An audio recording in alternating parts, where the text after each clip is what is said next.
Cantonment Secunderabad sitting MLA సీట్ను మళ్లీ గెలుచుకునేందుకు BRS విశ్వ ప్రయత్నాలు చేస్తోంది. రోడ్డు ప్రమాదంలో లాస్యనందిత ఆకస్మిక మరణంతో ఖాళీ అయిన కంటోన్మెంట్ నియోజకవర్గానికి మే 13న లోక్సభ ఎన్నికలతో పాటు ఉప ఎన్నిక కూడా జరగనుంది. కంటోన్మెంట్ లో ఇటు కాంగ్రెస్, బీజేపీ గట్టి అభ్యర్థులను నిలబెడుతున్నాయి. దీంతో కేసీఆర్ కూడా అటు సానుభూతి, ఇటు లాయల్టీ అంశాల ప్రాతిపదికగా అభ్యర్థిని నిలబెట్టేందుకు ప్రయత్నాలు చేస్తున్నారు. దివంగత ఎమ్మెల్యే లాస్యానందిత చెల్లెలు నివేదితకు గాని, పార్టీని నమ్ముకుని మొదటి నుంచి పనిచేస్తున్న గజ్జల నగేష్ కు గాని టికెట్ ఇచ్చి నిలబెట్టాలని చూస్తున్నారు.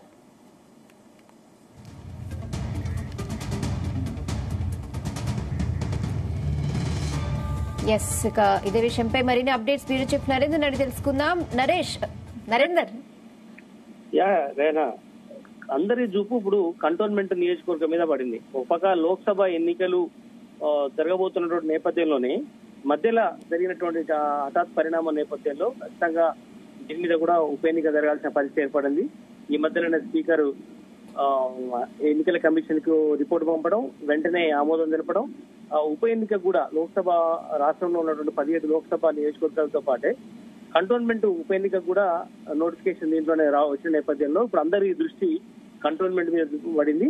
ఎందుకంటే మనం ఆ రోజు చూసాం, ఏడాదిన్నర క్రితం సాయన్న చనిపోయిన నేపథ్యంలో ఎవరికి ఇస్తారు అనుకున్నట్టు టైంలో అప్పుడు లాస్యనందిత ఒకటే మార్గం అయిపోయింది. ఎందుకంటే ఆ రోజు అప్పటికే కార్పొరేటర్ గా ఆమె గెలిచినటువంటి అనుభవం ఉంది కవాడిగూడ నుంచి.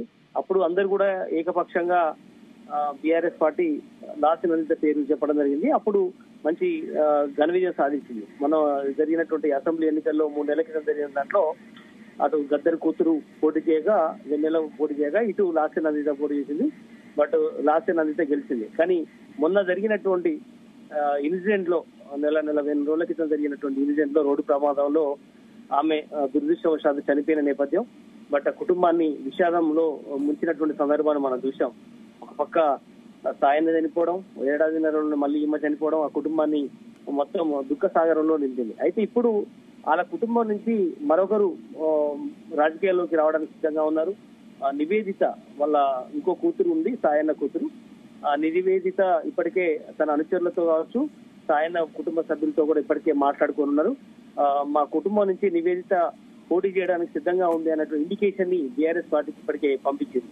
కానీ బీఆర్ఎస్ పార్టీలో ఆమె చెప్పినప్పుడు కూడా ఆమె మీద కొంత పాజిటివ్ అనుకూలమైనటువంటి వాతావరణం బీఆర్ఎస్ పార్టీలో లేదు.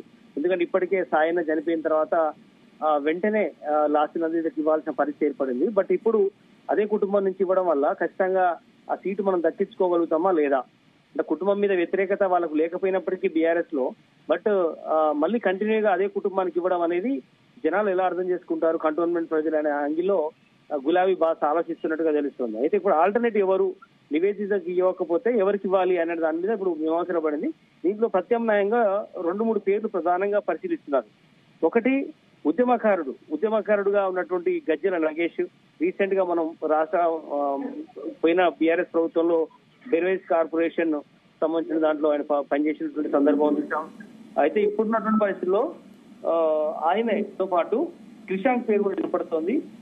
క్రిషాంక్ ఈయనకి ఇవాళ దాంట్లో ప్రధానంగా ఎక్కువ ఉద్యమకారుడుగా ఉన్నటువంటి గజ్జల నగేష్ ఇవ్వడం అనేది సరైనటువంటి నిర్ణయంగా భావిస్తుంది. ఎందుకంటే మన రీసెంట్ గా మనం చూసాం, సికింద్రాబాద్ లో పద్మారావు గౌడ్ కు ఇచ్చినటువంటి సందర్భం, పద్మారావు గౌడ్ ఆల్మోస్ట్ కన్ఫర్మ్ అయింది అన్నటువంటి ప్రచారం జరుగుతున్న నేపథ్యంలో అక్కడ కూడా ఉద్యమకారుడుగా ఉండేది. కేసీఆర్ వెంట మనం చూసాం, దాదాపు 15-20 ఏళ్ల నుంచి ఉన్నాడు. గతంలో ఒకసారి ఎమ్మెల్యేగా పోటీ చేశాడు టీఆర్ఎస్ నుంచే. బట్ ఓటమి చెందాడు. వాస్తవానికి ఖైరతాబాద్ సంబంధించినటువంటి వ్యక్తి అయినప్పటికీ కూడా కంటోన్మెంట్ లో మొదటి ఆయనే పట్టు సాధించాడు. కనుక ఆయనకి ఇవ్వడమే సరైన ఉద్యమకారుడుగా చేరేమటి అన్ని రకాలుగా ఆయన ఉన్నాడు నేపథ్యంలో ఆయనకి ఇవ్వడం సరైనటువంటి చర్చ జరుగుతుంది. అదే సమయంలో ఎర్రోల శ్రీనివాస్ కూడా ఉన్నాడు ఉద్యమకారుడుగా. ఆయన కూడా చాలా సార్లు ఎంపీగా ట్రై చేశాడు, ఎమ్మెల్యేగా కూడా అవకాశం ఇస్తారని చూశారు. కానీ అవకాశం మాత్రం రాలేదు.